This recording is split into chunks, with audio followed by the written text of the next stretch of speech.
बिस्मिल्लाहिर्रहमानिर्रहीम जी राही दोस्तों की हाल जी ठीक हो खैरियत है अल्लाह पाक खुश रखे सलामत रवो आबाद रवो। पहला तो मैं अपने सारे राइयां दोस्तों का शुक्रिया अदा करना। अलहमदुलिल्लाह जिस तरह असी राई इकट्ठे होके भाई अशरफ दी जिन्हों के होटल के उत्ते कब्जा किया गया जिसके खिलाफ जिस तरह असी आवाज़ उठा रहे हैं और जिस तरह असी इतफाक कट कर रहे पे हैं ये बड़ी बड़ी खुशी की गल है। और दूसरा कि असी इस मिशन तो उदों तक पिछे नहीं होना जब तक असी उसका हक भाई अशरफ का लैके नहीं देना। ये जिन्ने भी तुसी दोस्तों जिथे जिथे तुहाडा हाथ पैंदा है सोशल मीडिया वाले सोशल मीडिया ते लाइक करो शेयर करो ज़्यादा तो ज़्यादा। सोशल मीडिया के उत्ते जिहड़ी वज़ीर आला पंजाब साहब जिहड़ी ये वेखण नोटिस लवे उन्होंने पता लगे कि उहदे जिहड़े वज़ीर ने की करदे ने पे उन्होंने अपने वज़ीरां दी असलीयत का पता लगे उन्हां दा चेहरा बेनकाब होवे। मेरी सारे राई अगे गुजारिश है कि उदों तक असा खामोश नहीं बहना जदों तक असी अपने भाई का अशरफ का वह हक उन्होंने लैके ना दईए।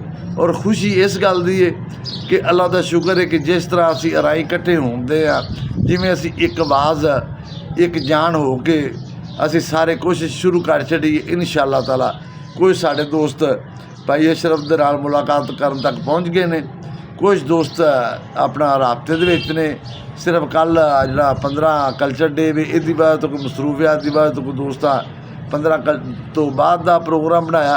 और इंशाअल्लाह ये जोश ये जज्बा ये कट वेख के हुण यकीन इंशाअल्लाह इस गल का पूरा है कि अलहमदुलिल्लाह पाकिस्तान दे विच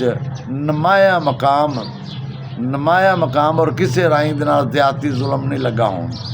अल्लाह के फजल नाल जिस तरह असी एक आवाज़ हो के सारे दोस्त कोशिश करने पे हैं मेरा अल्लाह ते यकीन है और मैनू अल्लाह पाक दे पूरा भरोसा है अल्लाह इंशाअल्लाह ताला साडी राई कौम की मदद करेगा।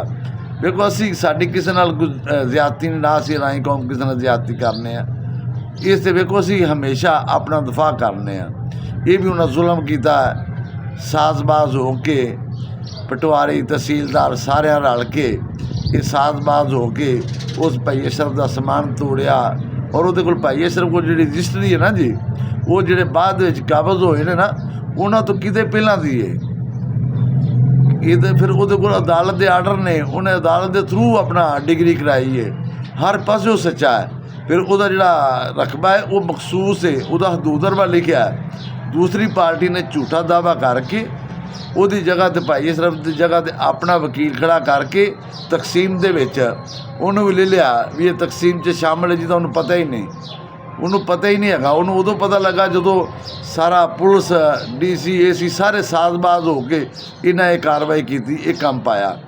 और सानू सब तो वड्डी खुशी इस गल की अलहमदुलिल्लाह जिस तरह असी राई कौम एक आवाज़ इकट्ठे हो के जिस तरह असी एहतजाज करने पे हैं मैनू सब तो वड्डी खुशी इस गल की है। और अलहमदुलिल्लाह असी उदों तक बिल्कुल खामोश नहीं बवांगे जदों तक असी अपने भाई अशरफ का हक उन्होंने ना लैके दईए। पूरी राई कौम इंशाअल्लाह ताला असी मुतहद असी इकट्ठे हाँ असी एक आवाज़ हाँ किसी भी किसी जगह से भी जिथे भी किसी राई दे नाल जुल्म ज़्यादती होवेगा असी राई कौम इंशाअल्लाह ताला मुतहद हो के इकट्ठे हो के चाहे वह कोई वज़ीर होवे चाहे वह जिड्डा मर्जी जगीरदार होवे असी इंशाअल्लाह अल्लाह पाक सानू हिम्मत भी दी है सानू ताकत भी दी है असी इस तरह के लोगों का इस तरह का ठगां का मुकाबला करना जानने और इंशाअल्लाह असी करते रहांगे। और इंशाअल्लाह ये साडी एक कठ की पावर है कठ से बड़ी बरकत अल्लाह पाक रखी है। ये कठ का सारा जड़ा होंदा ना जी अल्लाह पाक ने कठ दे विच बड़ी बरकत रखी है जियां नाल जय होंदी है एक एक ते दो यारां एक एक ते दो यारां। मैनू बड़ी खुशी है इस गल की कि असी भरपूर राई इस टाइम आवाज़ उठाते हैं। और मेरी खसूसन वज़ीर आला पंजाब मरीम नवाज़ अगे फिर अपील है बार बार अपील करना कि ये जो जुल्म होया है इहदे नोटिस लिता जाए इहदे खिलाफ जिहड़े मुलवस ने उन्होंने खिलाफ फिर फौरन कार्रवाई की जाए।